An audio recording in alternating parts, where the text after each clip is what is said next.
Hola a todos y bienvenidos a Tras la Huella, el podcast, donde desentrañamos los casos que estremecen al mundo desde una perspectiva forense.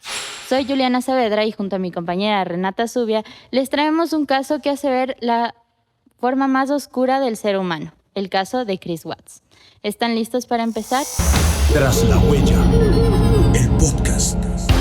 Un vistazo a las ciencias forenses y sus especialidades, temas de investigación, estudios de casos a través de la historia, análisis, debate, aprendizaje y entretenimiento en el ámbito forense. Acompáñanos a descubrir la verdad detrás de cada misterio. Hoy lo hacemos conmemorando el Día del Padre y nos lleva a preguntarnos cómo una figura paterna y protectora se convierte en algo oscuro y destructivo. Todo comenzó el 13 de agosto del 2018, cuando Shannon Watts, una mujer embarazada de 15 semanas, no se presenta a una cita médica y no contestaba los mensajes de su amiga Nicole. Entonces, su amiga empieza a preguntarse si estará bien o qué le habrá pasado y decide llamar a la policía para poder decirles que vayan a hacer una visita de bienestar. Es aquí donde la policía acude al domicilio en Atkins, Colorado. ¿En Atkins? ¿Es en Atkins? Atkins, Colorado. No. Es en... Frederick, Colorado. Sí. Yo confirmo. En Frederick, Colorado, asisten al hogar de la pareja, de la familia, y horas después aparece Chris Watts, el esposo de Shannon, en donde él, muy tranquilo, imperturbable, menciona que Shannon y sus hijas Celeste y Belle, de 4 y 3 años, se fueron en la mañana, después de haber tenido una conversación emocional con Shannon. Él dice que es por eso, que es por tal la razón por la que ella se fue. O sea, que este fue lo que le motivó a irse.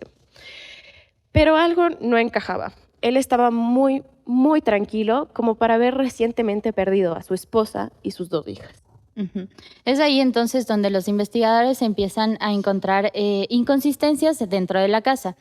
Ellos entran a la casa autorizados por Chris Watts y por la mamá de Shannon, perdón.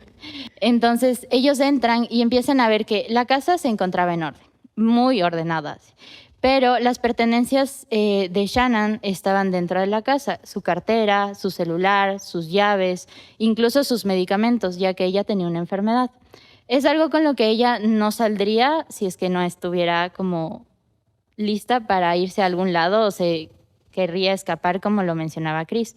Entonces hay algo que entra ahí porque nos dice mucho así, como que ella no se fue por su voluntad. Así. Claro, y hay que tener en cuenta que ella publicaba mucho en Facebook sobre lo perfecta que era su familia. O sea, publicaba muchos videos de Chris con las hijas, de cómo ella cocinaba para Chris. Todo esto nos da una indicación de cómo ella sale sin su celular, podemos considerarla una adicta a las redes sociales. Claro, incluso en el documental, que ya les vamos a hablar un poco de eso, Chris menciona que su celular es su herramienta de trabajo. Claro. Entonces, como que tú no puedes pensar que una persona se va así dejando todas sus cosas importantes, digámoslo así.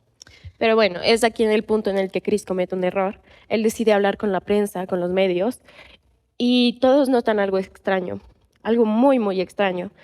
Porque a pesar de haber desaparecido toda su familia, su lenguaje corporal y, verbal también, se contradice muchísimo. Cruza los brazos, no tenía la mirada contacto fija. visual, Ajá. no da contacto visual y no muestra señales de angustia ni en su voz ni en su comportamiento. Ajá. Entonces ahí es cuando la policía no tarda en invitarlo a declarar.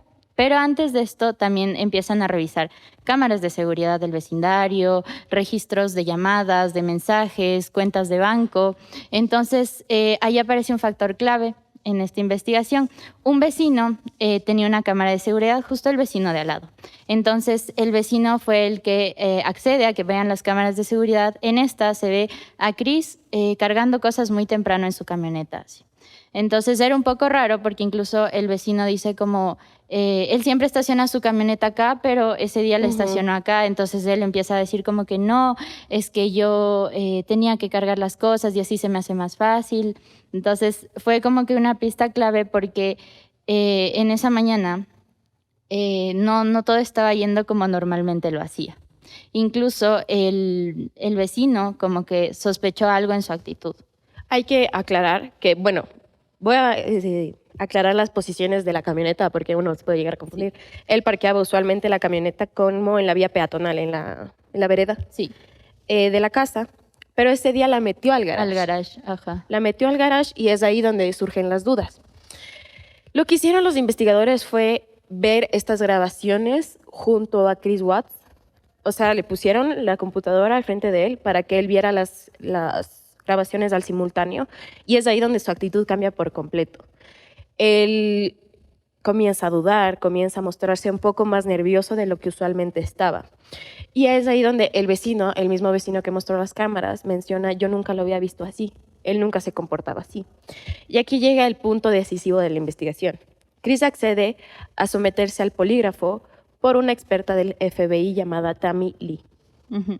El polígrafo, les menciono, es una prueba que te mide las variables fisiológicas. Mide el ritmo de la respiración, la presión arterial, el ritmo cardíaco, también te ve la conductividad de la piel.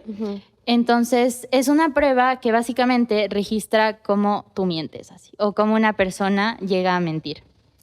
Ahora, las preguntas fueron directas y se las voy a decir literalmente como le preguntaron. Hicieron 2 preguntas. ¿Sabes dónde están tu esposa y tus hijas? ¿Y estás involucrado en la desaparición de ellas? Chris responde no para el polígrafo. Pero la reacción marca definitivamente una mentira. Los picos son muy altos. Los picos son elevados, lo que muestra una reacción fisiológica, lo que nos indica que es una mentira. Pero hay que tener en cuenta algo, y ojo, el polígrafo no es una herramienta que se utilice como fiable dentro de la investigación, pero sí se puede usar como un punto de quiebre para determinar cuál es mentira, cuál es verdad. Claro, es que en este caso eso funcionó. Fue como el punto de quiebre de Chris Watts por la presión emocional que él sentía al realizarse la prueba, el ambiente que se llevaba muy controlado y la evidencia acumulada. Todo esto lo quebró. Porque hay que recalcar que en todas las pruebas de polígrafo siempre se trata de que el ambiente sea cerrado. En este caso fue en una sala de la comisaría, con una mesa, 2 sillas, la investigadora del FBI y como que no había ventanas, no había distracciones. Entonces él entró como en esta sensación de me siento agobiado y necesito decirte. Pero lo intentó disimular muy bien hasta que la misma investigadora le dijo como yo sé que estás mintiendo, o sea... Claro. La prueba reveló que nos estás mintiendo, así que, o sea, él como que la presión emocional lo llevó a quebrarse y ahí es donde él confiesa. Pero miente otra vez, porque indica que Shannon había matado a sus hijas y él, en un estado de furia, la mató a ella por lo que ella había hecho. Hay que tener en claro algo. A lo que nos referimos con se supo que estaba mintiendo en el polígrafo es, por ejemplo, tenemos el polígrafo nos indica como un electrocardiograma, los puntos altos y puntos bajos. Cuando los puntos suben, indica una respuesta fisiológica. Las respuestas fisiológicas están usualmente ligadas a emociones, a sentimientos, a mentiras. Entonces, la unión de la conductividad de la piel, De la el ritmo respiración. cardíaco, el movimiento corporal, todo esto nos indica una mentira. Claro, se puede ver cómo es que yo, un poquito para entrarles en contexto, en la prueba del polígrafo te hacen una entrevista introductoria primero, donde te hacen la conversa, te preguntan de cosas sobre el caso y todo eso, y te dan a conocer cómo tú estás reaccionando a estas preguntas. Luego ya en la prueba se te hacen preguntas claves, como la pregunta que él le hizo de ¿sabes dónde están tu esposa y tus hijas? Como una respuesta de sí, no. Entonces, en relación a su respuesta, él tiende a reaccionar fisiológicamente, así no lo demuestre tanto. Es como se puede ver la frecuencia cardíaca, la respiración, la conductividad de la piel, como lo mencionábamos. Entonces, ahí es cuando... Volviendo al caso. Ajá. Volviendo al caso, la versión que dio Chris Watts no encajaba con la verdad. ¿Por qué? Porque en la autopsia de Shannon se mostró que la asfixia era manual, no era... No fue con no signos fue- de lucha. Ajá, no fue ni- con violencia, por así Ajá. decirlo. No había signos de pelea, lo que indicó un ataque sorpresivo. Ella podría haber estado dormida, despistada, de cualquier forma, pero se llega a la conclusión de que se hizo mientras ella dormía. Las niñas, por otro lado, no tenían marca alguna de lucha, lo que sugiere que, obviamente, ellas no sabían lo que ocurría. Ellas no tenían en claro lo que estaba sucediendo al momento de que su padre las asesinó. Claro, ahí es cuando Chris finalmente dice la verdad. Después de tanta presión, después de tantas entrevistas que tuvieron con él admite matar a Shannon, su esposa, que tuvieron una discusión un poco agitada en la mañana porque él estaba buscando la separación. Entonces, él en un arrebato de como, no sería No, furia, furia. sería como, quería ya, o sea, soltarse. Deshacerse, Ajá. ajá. Entonces, ahí lo hace, él estrangula, o bueno, le Asfixia.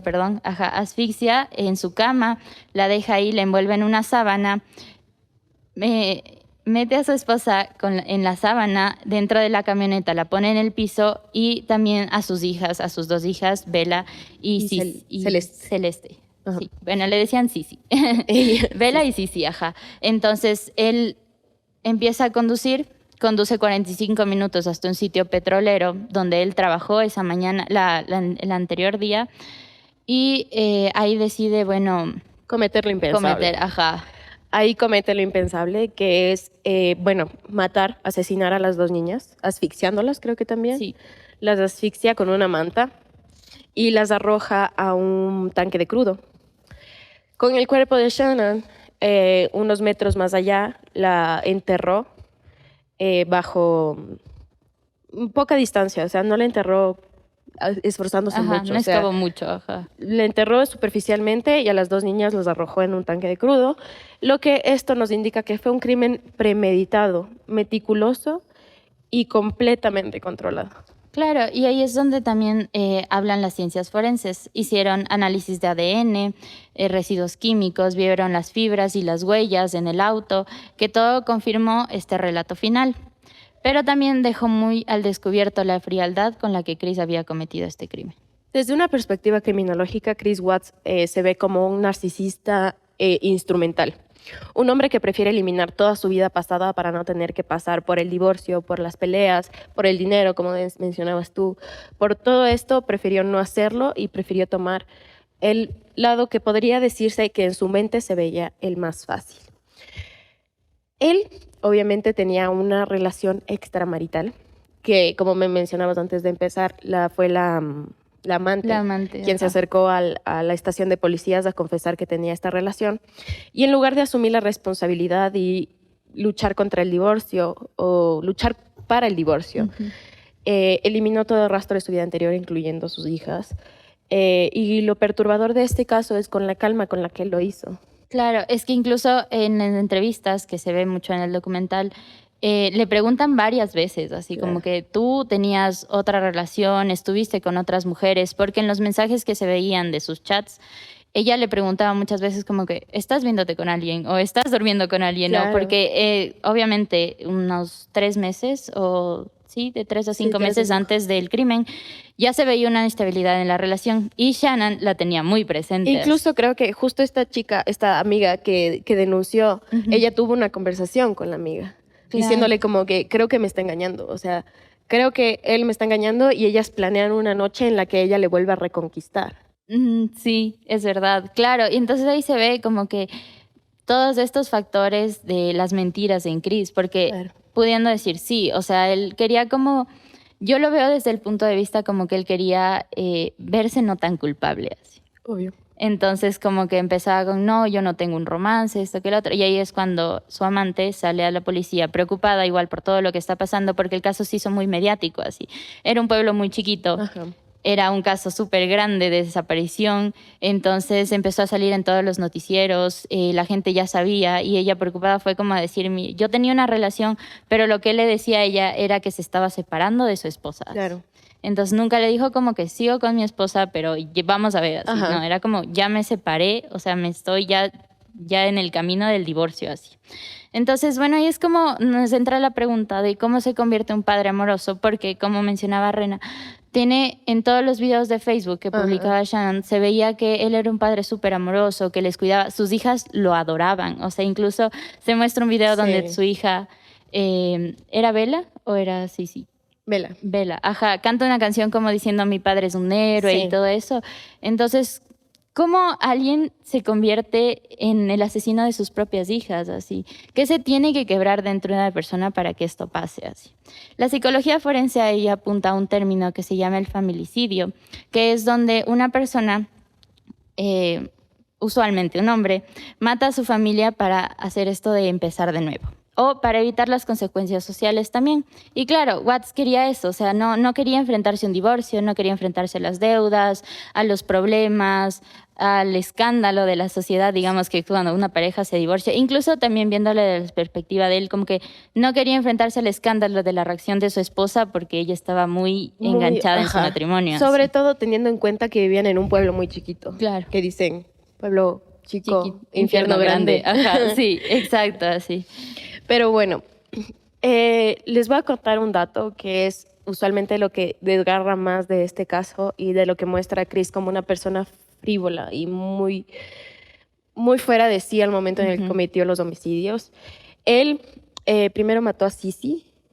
Sí. Él le puso una manta, la manta con la que ella dormía. Sí, las niñas dormían, o sea, las dos tenían cada una manta con la que no iban a ninguna parte sin esa manta. Sí. Con esa manta la cubrió y la asfixió hasta su muerte. Bell, preguntándose qué estaba pasando, le preguntó al padre si estaba bien. Él nos respondió y comenzó a hacer las mismas acciones con Bell. Y es ahí donde ella dice, Daddy, no. Papi, no. Como una súplica. Ajá. Como una súplica, y esto es lo que marcó a todo el equipo de investigación, incluido el FBI, mostrando lo frívolo, como decía, que se mostraba Chris Watts durante la investigación y durante el delito. Claro, incluso Chris Watts da una confesión que decía como, después de yo escuchar eso, es algo como que es una frase o es la vocecita de Bell que no le dejaba como que todos los días de estar tranquilo, así, yeah. Porque volvía a escuchar esa voz de Daddy no, así como que todo el tiempo. Entonces, obviamente es algo que te estremece porque son tus hijas, o sea, y es una niña es una niña de 3 años, así, sí. Es como impensable, la verdad impensable. Pero bueno, el 15 de agosto del 2018 Chris fue arrestado y se lo condena el 6 de noviembre porque se declara culpable, se lo condena a 5 cadenas perpetuas sin derecho a libertad condicional. Para esto él tenía 9 cargos en su contra, tenía los 3 cargos de homicidio en primer grado, el cargo de homicidio también al bebé, al feto, ajá, que lo llamaron Nico Watts, creo que se llamaba, sí. Ajá, ya tenía nombre. Entonces, de ahí también a la interrupción de embarazo y a 3 cargos más por manipulación de los cuerpos. Hoy cumple sentencia en una prisión de máxima seguridad en Wisconsin. El caso inspiró varios documentales y varias series, pero el documental en el que se pueden acercar y verlo directamente el caso con entrevistas, con las cámaras de los policías. Está todo en tiempo real, digámoslo así. Ajá. Se llama American Murder, The Family Next Door. Está en Netflix. Y abrió debates sobre la violencia doméstica silenciosa, sobre cómo la frialdad en la que se cometió esto, sobre todo yo creo que durante la época abrió el debate de la vida que se muestra en redes sociales y la vida que realmente se está viviendo. O sea, vemos la crisis matrimonial de Shannon y Chris, pero en Facebook veíamos una familia feliz en donde las hijas eran amorosas con su padre, el padre era amoroso con las hijas, con la esposa, con todo. Y yo creo que ese es el punto más importante dentro de esto, de este caso en sí, no solo del documental. Claro, ahí hay que hablar mucho de lo que pasó después del crimen, que no sé si, como lo notaste en el documental, que empezaban a analizar esto de que en redes sociales se empezó a llenar de contradicciones. O sea, había gente que apoyaba a Chris, había gente que apoyaba a Shannon, como siempre pasa en cualquier controversia en redes sociales, que decía, por ejemplo, no, es que lo hizo porque él se sentía agobiado, porque ya no podía más, ella era muy tóxica, era muy intensa, y habían otros que decían, no, pero es que es impensable que él haya hecho algo así. Entonces es como que se abrió este debate e incluso salió a hablar el papá de Shannon Watts a decir que por favor dejen de comentar tantas cosas, que se enfoquen en su vida, que les dejen en paz porque ellos también estaban pasando un dolor. Un duelo. Exacto. Ahora, también es importante recalcar que se usaron herramientas forenses muy modernas. Para ese tiempo, que es el polígrafo. Que bueno, el polígrafo, como mencionamos a lo largo, no es admisible en juicio, pero sí logra quebrar una verdad o una mentira. Entonces, en este caso es súper importante porque logró eso, quebrar la verdad, supuesta verdad, que estaba diciendo Chris Watts para dar por fin con la verdad verdadera. Literal. Es que sí, o sea, es como te va quebrando y es que una prueba así te da mucho nervio. O sea, Claro. si tú piensas voy a hacerlo bien, voy a poder mentir así. No es cierto, es una prueba que te da resultados mucho más allá de lo que tú te imaginas así. Pero bueno, el caso Watts es así como nos demuestra que a veces hay crímenes tan atroces que ocurren a puertas cerradas así, y que nadie sabe lo que está pasando en verdad. Entonces, también el trabajo de criminalística y criminología es muy, muy importante, ya que este trabajo no solo te ayuda a saber quién fue el culpable, sino para entender los porqués de un crimen y para también evitar que estos se repitan. Así. Claro. Ahora sí, gracias por acompañarnos en el episodio de hoy con el especial del Día del Padre. Hoy más que nunca, recordemos que ser padre no es solo un rol, es una responsabilidad. Debe vivirse con amor, paciencia y conciencia. Claro. Y bueno, esto fue todo de Tras la Huella, el podcast. Si te gustó, síguenos, comenta, comparte este video y avísanos si es que quieres que hagamos algún tipo de video, algún caso, si quieres que lo analicemos. Nos vemos en el próximo, donde seguiremos investigando lo que algunos prefieren ignorar. Gracias, adiós. Tras la Huella, el podcast.